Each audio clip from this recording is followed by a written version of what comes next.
Hey guys, welcome back to my channel.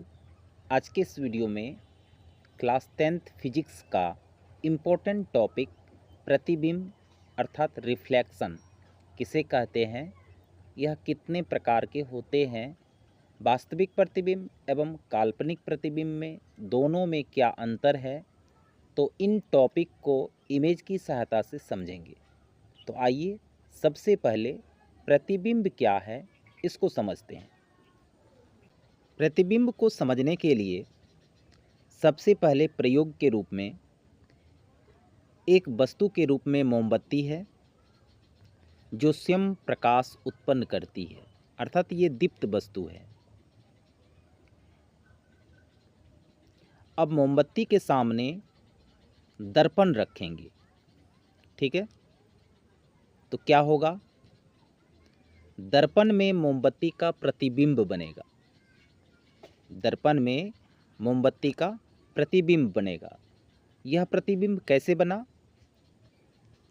तो इसको समझते हैं। जब वस्तु से आ रही प्रकाश की किरण दर्पण पर पड़ती है, अर्थात दर्पण पर आती है, तो दर्पण के द्वारा प्रकाश का परावर्तन होता है और परावर्तन के बाद जिस बिंदु पर वह मिलती है, ठीक है, उसे उस बिंदु का प्रतिबिंब कहते हैं। तो प्रतिबिंब क्या है, तो किसी वस्तु से आ रही प्रकाश की किरणें, मान के चलिए मोमबत्ती से प्रकाश की किरणें दर्पण पर आई और परावर्तन के बाद जिस बिंदु पर मिलती है उसे उस वस्तु का प्रतिबिंब कहते हैं। अब प्रतिबिंब कितने प्रकार के होते हैं, तो प्रतिबिंब दो प्रकार के होते हैं, वास्तविक प्रतिबिंब, दूसरा आभासी या काल्पनिक प्रतिबिंब। अब है वास्तविक प्रतिबिंब किसे कहते हैं, तो किसी वस्तु से आ रही प्रकाश की किरणें परावर्तन के बाद किसी दूसरे बिंदु पर मिलती है। वस्तु से आ रही प्रकाश की किरणें परावर्तन के बाद किसी दूसरे बिंदु पर मिलती है, वही दूसरी बिंदु जो है वस्तु का वास्तविक प्रतिबिंब कहलाती है। जैसे उदाहरण के माध्यम से समझते हैं।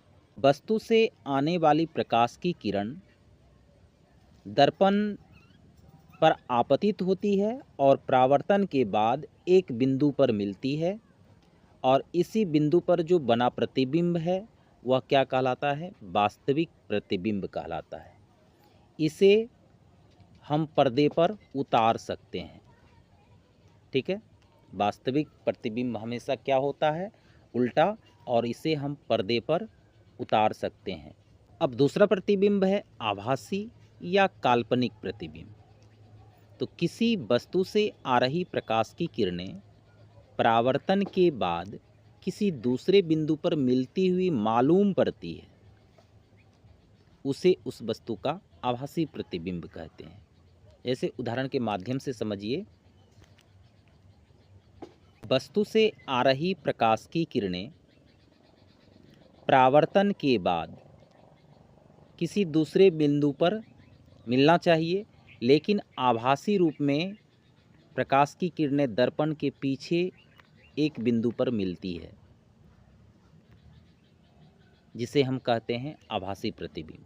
आभासी या काल्पनिक प्रतिबिंब तब बनता है जब प्रतिबिंब दर्पण के पीछे बनता है। प्रतिबिंब दर्पण के पीछे बनता है, वास्तविक रूप में वहाँ कोई वस्तु नहीं होती है। तो इस प्रकार दर्पण में दिखाई देने वाला प्रतिबिंब क्या होता है, आभासी होता है। यदि आप समतल दर्पण के सामने खड़े होते हैं और अपना इमेज देखते हैं तो वह आभासी होता है। आप देखेंगे इमेज दर्पण के पीछे बना हुआ है, अर्थात पीछे स्थित होता है। तो इस प्रकार का प्रतिबिंब आभासी या काल्पनिक प्रतिबिंब होता है। तो इस प्रकार आभासी या काल्पनिक प्रतिबिंब किसे कहते हैं, तो किसी वस्तु से आ रही प्रकाश की किरणें परावर्तन के बाद किसी दूसरे बिंदु पर मिलती हुई मालूम पड़ती है, उसे उस वस्तु का आभासी प्रतिबिंब कहते हैं।